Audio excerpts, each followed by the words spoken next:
Yeah, I mean, I pretend I know what the hell I'm doing, but I just look at the bars and the lines, and as long as they're expanded enough, I go, yeah, the audio must be good. Right, right. Oh, God.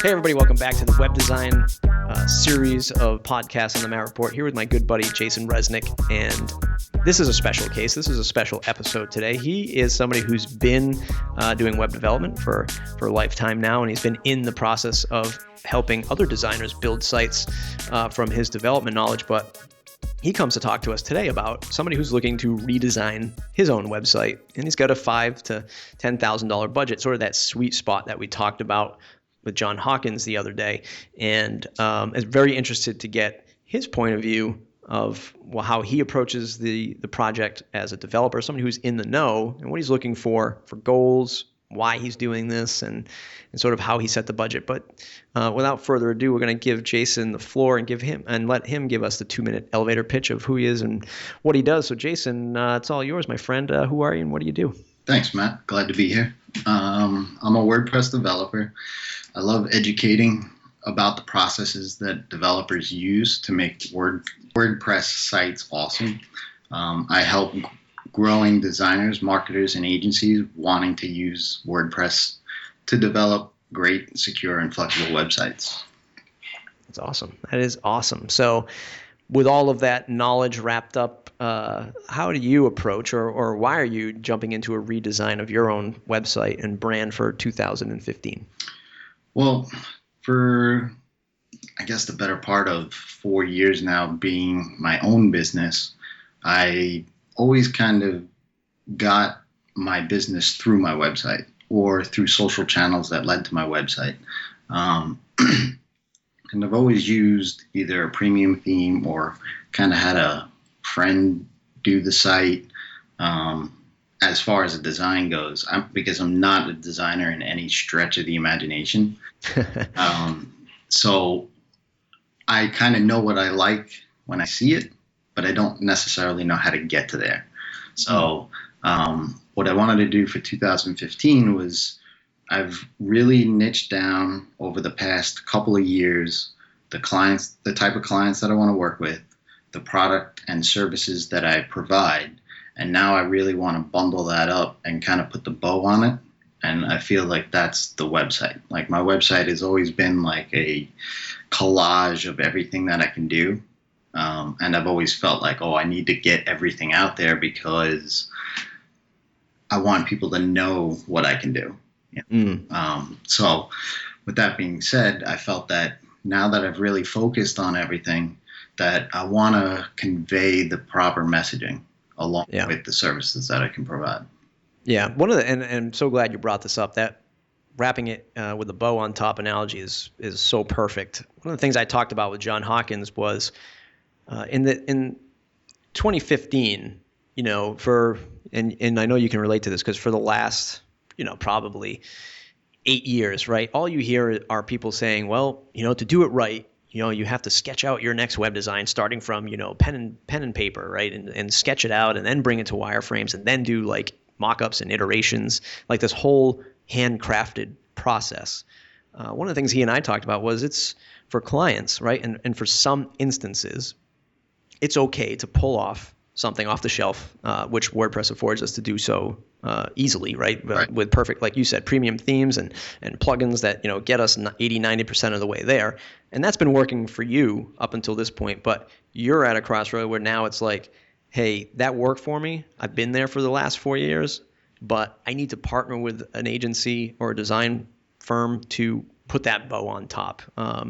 Right. But is it fair to say that over the last 4 years, though, that off-the-shelf thing has been perfectly acceptable for you?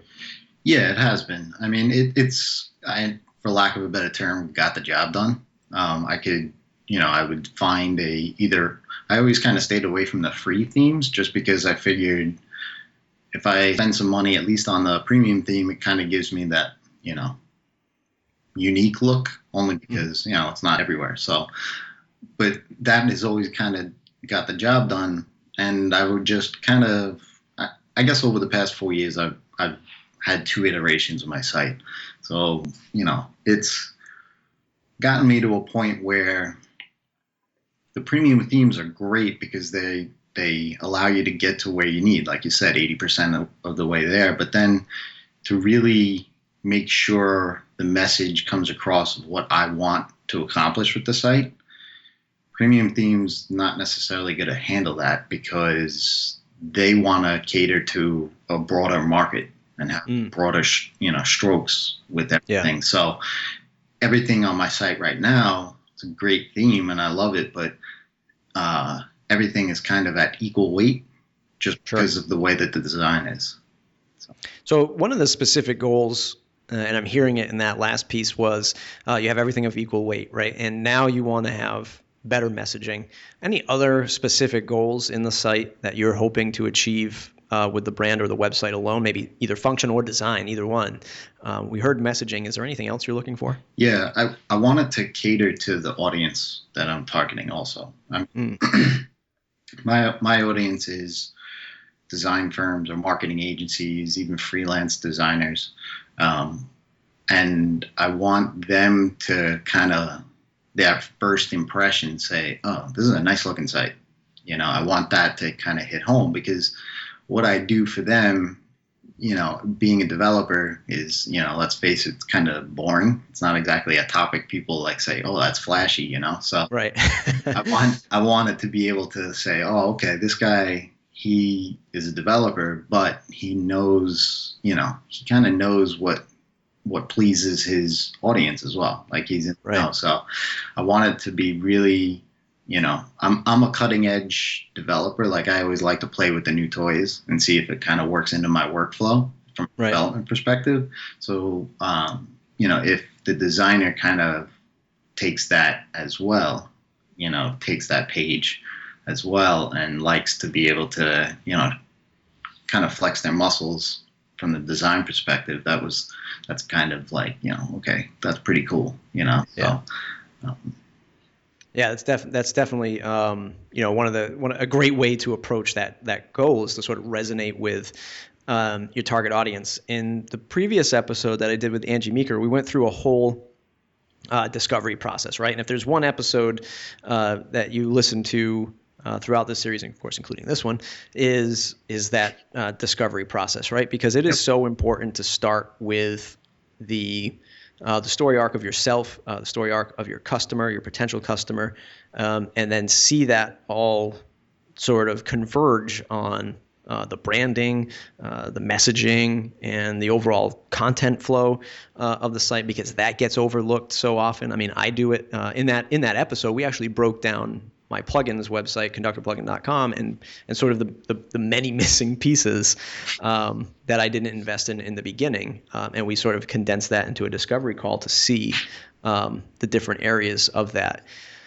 So that's amazing stuff, and definitely some great goals that everybody should have when they're going into a new project. Definitely. When you sat down in 2014, towards the end of 2014, how did you determine the budget that you were going to spend on this project? Well, I knew that for one, I knew that the site, I needed to do something with it. And then it kind of came down to, do I want to go down that same road again? Or do I want to actually get the expert on board, pull somebody that actually knows design and can do this, as a legitimate design site?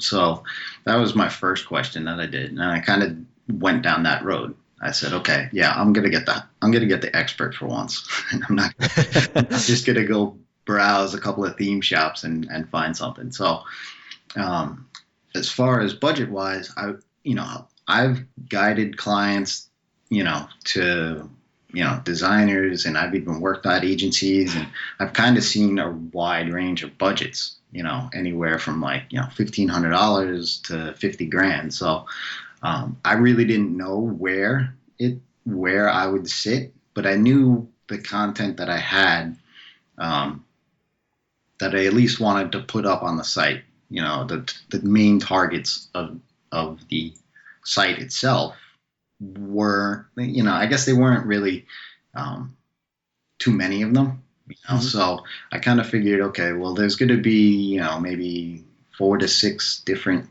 look and feel types, templates that are going to go into this site. So I kind of outlined some of what I wanted to accomplish with the site, and then looked at that and then said, okay, knowing what I know about this industry, I think I could probably put $5,000 to this and get something out of it. But that was arbitrary because I really didn't know. So what I said was, okay, if $5,000 is the number, am I locked at that, or can I go further? I basically set myself to say, okay, my goals for the site are X, Y, and Z. And if I'm willing to get those, then I might extend that budget a little bit more. Right. So I kind of just weighed my options. Money wasn't the priority as much as getting what I wanted out of the site itself. Yeah. And which is, refreshing to hear anybody who's in the audience who is actually a digital agency or somebody who's, servicing on the design side. Music to our ears, right? Somebody not working backwards from $5,000. Like, I've only got $5,000 and I want to stop. And I want you to give me a price well below that, right? I've got $5,000 to play with, and give me your best price. It's like, I know I'm going to invest. Like, looking at the market, looking at the industry. John and I talked about this as well, that there are so many, and you know this because you compete in the same market. There are so many lower end WordPress developers and designers out there because they're either just getting into the game, which is cool, right? So their pricing is lower, right? And they're certainly, and the flip side of that is they're not very experienced, right? So they might not have been building things for like the last 2, 3, 10 years, right?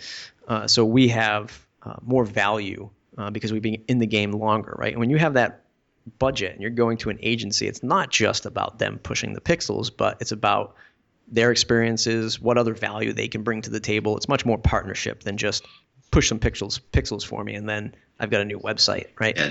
You're looking for somebody to say, I've got this respectable budget, and if you need more, then tell me, because I want something quality. Right. And that was important, at least in my initial calls that I had with, I had calls, I think it was like 6 or 7 different people, and I said that. I said, if $5,000 isn't enough to get where I need to, I'm willing to go above that. It's just I'm kind of looking from guidance from you as the expert. You got to tell me, say, you can get these 2 things, but you can't get that 3rd thing because of the budget. And it was, from my perspective, obviously working in that client services thing, I was like, okay, am I going to say this? And then they're going to be like, well, and he's willing to go higher, so we'll just charge him higher. Yeah, exactly. It was actually refreshing that people were like, okay, that budget's okay. Might be, a couple $100 more, or you know what, we're right in line. So, right. It wasn't that they were taking advantage, which was great. So did you have any surprises, good or bad, when you were talking to the, 6 to 8 different prospects? Or did you find out different things like, hey, like you just said, that is an acceptable budget. Was there anything else that sort of surprised you along the way? One of the things I guess was surprising was that, like you were saying, kind of making it more of a partner, going hand in hand with understanding the business. And some people were more on the line of, kind of like a delivery of, this is what I built you. And, not necessarily saying that they were stepping away from it, but it was more like the delivery of the theme or the design or even the assets or whatever. That was kind of like the end of it, I guess, because from my perspective as a developer, I didn't even realize what role I was going to play initially, because I wasn't sure if I wanted to take on the development part or just leave the development part to whoever I was partnering with. So going through it, I was kind of still on the fence with it, whether I had the time to do that or not. And it was, I guess, because of me being a developer, everybody I talked to was automatically assuming that I was going to do the development. And interesting. and it wasn't necessarily the case. It was just a matter of, I guess, from my perspective, is if I was because I'm going to go with a full on rebrand, so maybe a logo change or something like that as well. If it sacrificed the logo for them to do the development from price perspective, I'd rather do the development myself. I'd rather get the logo. So a lot of people were saying, okay, we will do the design and the development only. You know, some people, some agencies said that, and I was like, okay, that's kind of, you know, even though I'm a developer, they kind of said, okay, we want ownership of the entire project, not just the design part. So that's a little surprising. And then the other surprising thing was I guess when I kind of decided what role I was playing in this whole thing, it was refreshing to hear that the designer that I actually chose, she's not a developer, but she was willing to kind of be there alongside of me through the development process to make sure that her vision and our vision for the site was going to be there. Right. So she would, you know, kind of look over my shoulder, make sure that the messaging, the spacing, you know, basically the whole design is going to come out in the end the way that we want it to. Got it. So you will, in the end, you will be developing it? Yes. Okay, cool. Let's take a step back and talk about the process of talking to these 6 to 8 potential folks. You know, was this something, I basically want to put into some context here of some people might say, wow, that's a lot of people, or boy, I would probably, if it were me looking to invest this money, I would pick more people. Mm-hmm. What was that process like? Was it hours of your time, tens of hours of your time? You know, what was that like? And was it overwhelming, or just exactly what you expected? Take us down that frightening process to some, right? Because some people are like, oh God, I got to make all these phone calls, right?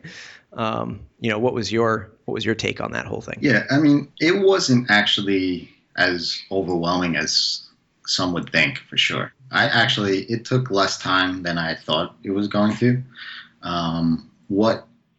Being that I had worked with designers over the years anyway, I reached out to them. I also reached out to developers that I respect, that I know also work with other designers.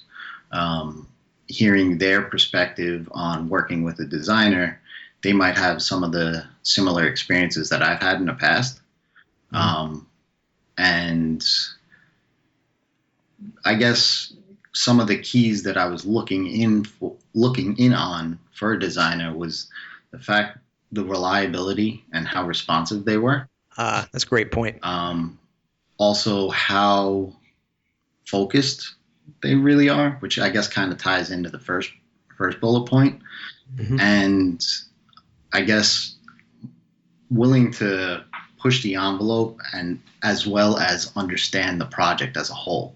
So what reaching out to these, 6 or so designers really did was it really kind of like really hit home on that first one.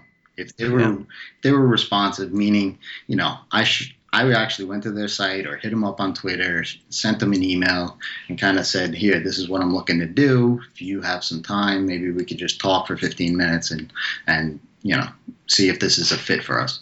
So if they got back to me in a timely manner, that was like, okay, well, they've already gone through the first hurdle, right? Because I've experienced designers, say that they're going to give me something on Tuesday and it's already Friday and I haven't heard anything from them. So I didn't want to go through that with my site. So that weeded out actually a good portion of my initial, I must have had about 20 to 25 names. And wow. All right. So that's a good lesson right there. Yeah. So that weeded out, and it literally only took me, maybe 5-10 minutes to draft up an email that I sent out to them all, And then I kind of said, okay, well, I want to make a decision by this date. And it was about 2.5 weeks from when I started sending out the thing. So and it was the holidays anyway. So I kind of knew that, people would be on vacation and stuff. So I kind of gave some leeway. But if you couldn't get back to me in that time, then I felt that, it wasn't going to be a fit. Yeah, amazing lesson to those of you who are in the audience listening to this and servicing folks. If you're not responding to emails, it's going to be a slight issue with the business. So let's start with the fundamentals, people. Right. Anything that you learned in that process of, and again, I know it's a tricky subject, something that you have to kind of like think of yourself as the client, but when you were on these calls and you were making these calls, did you discover something as the client that maybe like, I should think about that when I'm talking to clients? I never really put myself in the client's shoes up until this point. Was there any kind of aha moment in that process? I guess just when you go into a project, you kind of have these expectations of what your project's going to be. And then in these initial calls, just talking through the project and hearing some of their ideas coming back, there were ideas that were presented to me that I had not even been on the radar of how to approach something, whether it been a design thing or how to lay out a page or something like that. Like, I was like, oh, I'd never even thought about that. So being open to suggestions and hearing what the expert's saying, and because I'm not a designer, so I don't necessarily know, but they're not only the designer, but they're also my target audience. So they know what looks good. They know what they like to see on sites. So being open to that was, I think, a not necessarily something that I didn't know, but it's a different experience when you're hashing it out like that with somebody else. And you're like, oh God, now I know where scope creep comes from, because you start thinking of all these ideas when you're in it. Sure. Yeah. But that's a super valuable takeaway for those in the audience who are ready to invest in rebuilding a site. Is you got to give the ownership to the professional, right? We hear that time and time and time again. You are hiring them because they are the professional, and I don't hire, a plumber and then tell him or her to, how to, fix that leaky faucet, or, an electrician to how to wire, my fuse box. I don't want to. Right. But so many of us in the digital world, because it is it's a very visual thing. Number one, a lot of it comes down to design and function, which is very subjective, right? Some people like to use things one way, another person likes a different color blue than the blue that you picked. So it's very subjective. And then you never really see the labor that goes on behind the scenes, right? It's just all of a sudden a new photo is sent to you and you're like, oh, well, they did this in like a half an hour. Whereas, it took you an entire 8 days to move that logo around to finally send that to the client. So trusting them in their decisions because they've been doing it long enough is certainly, and the other thing is that's why you're hiring somebody. Right. Why do you want to micromanage them? Right. And that's kind of where I was at, was that, okay, I'm not using a premium theme because I don't necessarily want that look, but I want to be able to have that whole experience of my brand now to be cohesive. Right. I don't want to just pluck, like things, the header or the colors from a premium theme to be my Twitter profile picture or something like that. I want it to make sense. And that's how I felt, was that, okay, going out and hiring somebody to do this for me, they're the expert. They know what's good. I know what I like to look at, but ultimately, if they fully understand my project and my business, then they're going to understand the audience, and the audience looks at the website first, and that's the door to your business online, right? So if that doesn't look good to your audience, then they're not going to open that door. Right. Smart stuff. Any special attention, I know this wasn't one of the questions on the list, but any special attention to mobile in this particular project? Were you expecting a different experience on mobile, be it phone to tablet to desktop? What was your take on that? Or did you learn something new along the way? I didn't necessarily learn anything new, but That is definitely a priority for me is mobile. Okay. I'm planning on really focusing on blog writing. So I know from myself, if I'm sitting there watching a baseball game on the couch and looking through, posts, the site has to work nicely on either an iPad or, your phone even, So that was critical for me. I obviously have some bias towards how that looks, but I guess we'll see what the end game, the end result will be. But I definitely want to, mobile for me is almost it's not, I guess not a requirement, but it's if you're not mobile now, then why you even why you Right. so Yeah, absolutely. No, it's definitely a good takeaway. Um, so you set the budget. You started with 20 some odd names and whittled it down to 6 to 8. You started with the actual monetary budget, and you figured that out. Did you figure out how long the process should take, and did you learn something new along the way there? Or when I say learn something new, did you find something from the agencies to say, okay, it's actually going to take longer or less amounts of time? I kind of had an idea of how long it would take, only because I've worked with designers in the past. Hmm. So, but then again, all projects are different, right? So I didn't know if it would take that amount of time or less or whatever. And being that I didn't really have a deadline for my, like I don't have an event that I'm running or something where this needs to be up by a certain date. Sure. I really want to make sure that the end product is right. So if it took longer than I expected, that was fine. Um, but when I went through, these initial calls, I kind of said, what's your bandwidth and about how long is the full process and stuff like that. And it was pretty much on point with what I thought. So yeah, I mean, I didn't really learn anything new, Sure. but it met my expectation, I guess. Sure. Yeah.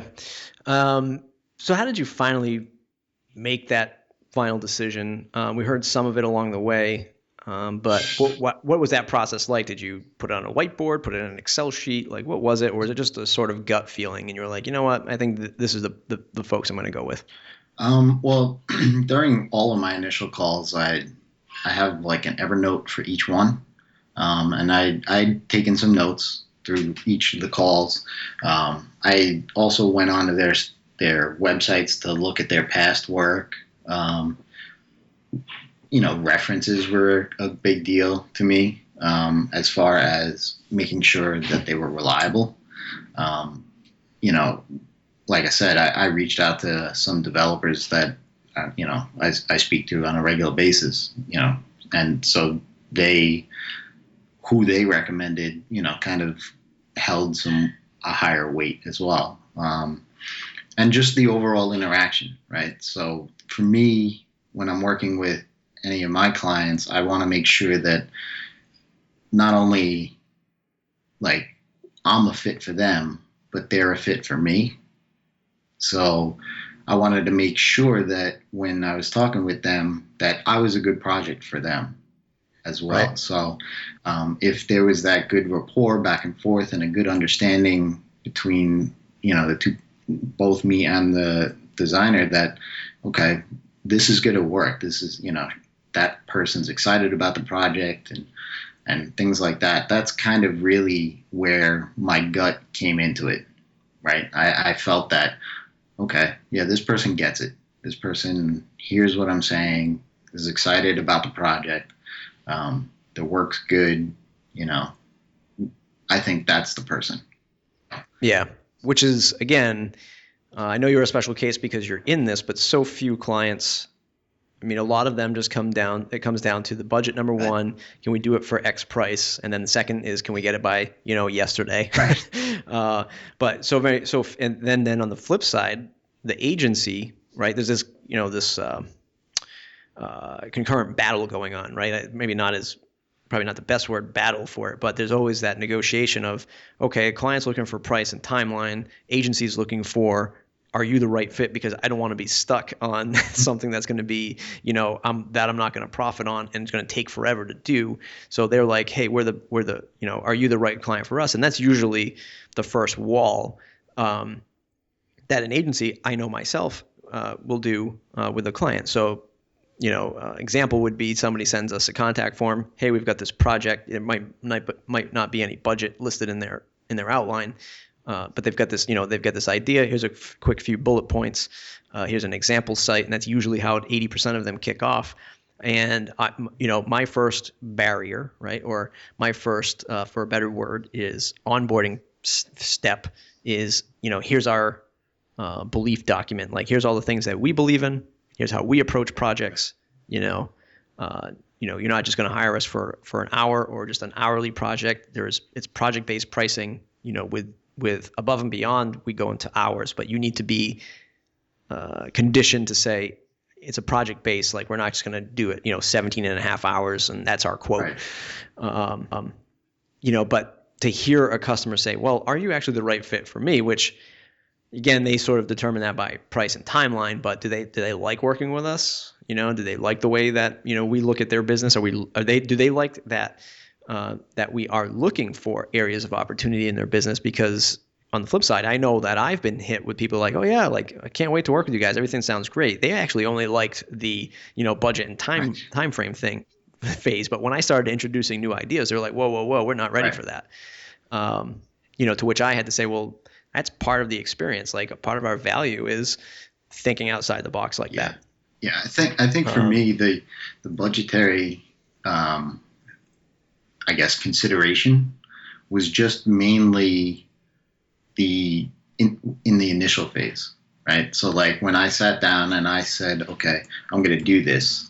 Let me find out how much I'm going to spend on this and can I be flexible, right? Once I decided on that, then it moved on to, I want to make sure that this is done right. So, and by doing it right, if I need to move on that that budgetary consideration, then I'll move on it. So for me, it was more important to have somebody that was, focused and really responsive, because I've had some bad experiences with designers in the past that weren't responsive. So, that was more of a priority for me than necessarily saying, okay, yeah, I'm stuck on $5,000 and that's it. And this deadline, that's it. Can we quickly unpack that bad experience with designers just to give people the opportunity to understand what could go wrong? Is it simply just a timeline thing where designers seem to be a little bit more flaky, where they'll get to it when they get to it because they're not as pinpointed as a developer? Can you give a basic example of sort of what the bad experiences were that we can learn from? Yeah, I think it was more, it was really in my earlier days, I guess, really trying to partner up with designers, because the design and development go hand in hand. And it was more along the lines of, I needed X, Y, and Z by a certain date. They said they can do it. And then it's not that it was delayed. Like, so, okay, Tuesday is the day. That's when they told me. They didn't come to me on Friday or even over the weekend and say, listen, I couldn't get to this, or this is taking longer than I thought, that kind of a deal. There wasn't that communication. It would be like Tuesday came and went. I didn't repeat, right. And I would call or email and the client's waiting for this. What's the deal? And there'd be no response. And then all of a sudden, several days later, they would be like, oh, here you go. I'd be like, well, where was that? Where the heck have you been for a week? Right. Like, so I didn't want that with my own experience, right? And my own website, because I don't necessarily have a deadline, but I'd like to have it up for, summertime, right? I mean, that's kind of like my time period, the beginning of summer. So I don't want it to be like a week before and we haven't done anything yet. So right. For me, the responsive, getting back to even communication, like I'm fine with if it takes longer than you thought, but at least, if you're working on something and you realize that it's going to take a little bit longer, you know that way in advance and the actual deadline. So that to me was more important. I mean, I even look at that just from a developer perspective too. Like for me, there's projects that I take on that I've never tried before, and I'll tell clients, I say, I've never done this before, and I'm estimating it's going to take this. But as soon as I see that it might not, I'll let you know. So that for me was really important. Yeah. Yeah, no, that's, I mean, and the time frame stuff is totally, acceptable. I'd say it's very fair. Well, more than fair, actually. I mean, even if you kicked off in February, you still had 4 months to get it done. Sure. Which I think. And what was funny was that in these initial talks, I would say, what's the process? And I think every single one said, well, it depends really on the client getting back to me, right? And it was funny too, because I say that to my clients too. It's, well, as long as you looking at what I give you and you give me a timely response, I could get it done within this time period. But, and I said, yeah, no, I understand. And I'll, if I'm responsive with you, how long would it take? Right. I mean, and I think that's part of the fit, right? Is to be able to openly communicate with people. And if you can't say that I don't like this, or this is taking longer than I thought, or, we're right on point with our deadline, even just little notes like that go a long way with making sure that you guys, the parties involved are fitting together. Right. So the loaded question to you is, are you ready for those milestones that inevitably you'll be called upon to execute, which is content delivery and milestone meetings? Like, are you ready? Let's just say, are you ready with the content, which is usually the most hardest thing to get? I'm ready with it, because I saw this coming probably before the fall last year. I knew this was going to happen, so I had already. Sure. Evernote for me is like, that's like my left hand. So I'm always jotting things down, even if I'm not even working on something. If something pops into my head, I put it in Evernote and look at it later. So I definitely have my calls to action that I want to focus on, and, the content around what I need. I'm not a copywriter, so that was also kind of one of the things I was looking for guidance on as well. From the designer perspective, whether they did it or not, if they can suggest somebody else, or how to handle that best. So I'm definitely right there with the content, because I know I know from my own experience that content is to designers like requirements are for developers. So somebody comes to me, they're like, oh, I want to put up a store. Okay, great. Well, what are the requirements for the store? I don't know. I just want to sell stuff. Like, what? Yeah. So I knew that was like critical. And for me to get that lined out, that was kind of like, okay, once I got that lined out, then let's go look for somebody. Yeah, absolutely. So wrapping up this entire process, how are you going to measure your return on investment? You mentioned blogging. I know you have digital product for sale. Is there some concrete thing that you're hoping for to say, okay, I want e-commerce and I'm hoping to convert like 3% of traffic? How are you going to measure the ROI? Yeah. So for me, blogging is going to be big in this coming year. I've never really done any sort of tracking through my site other than, for converting them into customers. Other than just knowing that they came through my site because they filled out the contact form. What I'm looking to do for this coming year is, once that site's launched, I'm going to put in some other tracking tools that I know if they came from Twitter and landed on my page and that kind of deal. I want to be able to build that newsletter list a lot more. I have one now, but I don't publicize it. It's kind of just off in the sidebar or pop up or something like that. But I want to focus in on making those newsletter signups and those inquiries about my services, converting those into customers. So that again, like that's really loose and like a 10,000-foot overview. But Mhm. since I never really focused in on that before, the numbers that I know now, as far as converting, um, if I can 10x that, that would be phenomenal. Sure. Real quick, can you rattle off some of the tools you might be using to track this stuff? I'm gonna look at lead-in for one, Mhm.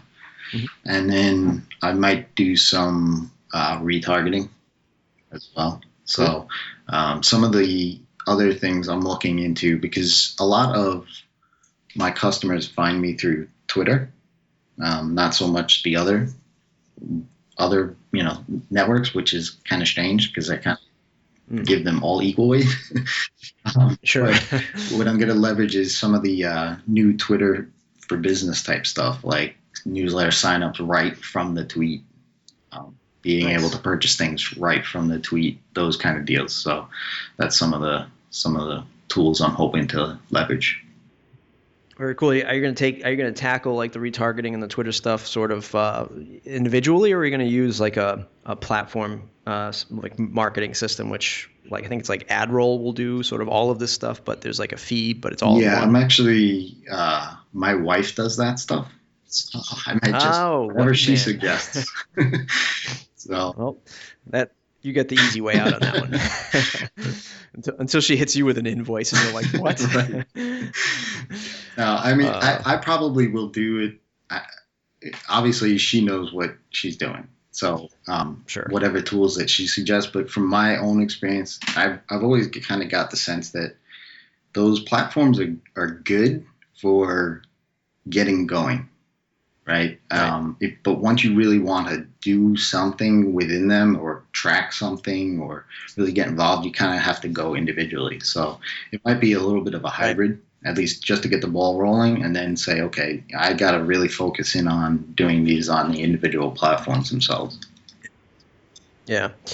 Hey, Jason, this has been an amazing interview. I appreciate you taking the time to give us this story of your plan for redesigning your own site and some of the tips and takeaways. Is there one final lesson you would sort of heed people to listen to for either the developer or the agency, or excuse me, for the customer or the agency looking to relaunch their site? Is there one thing that after you, and I know you haven't even begun maybe you have begun the process yet, but I know you haven't begun the redesign process, but from this whole pre-discovery, pre-sales thing, is there one major lesson that you can take away from Definitely. this? You have to be willing and open for suggestions.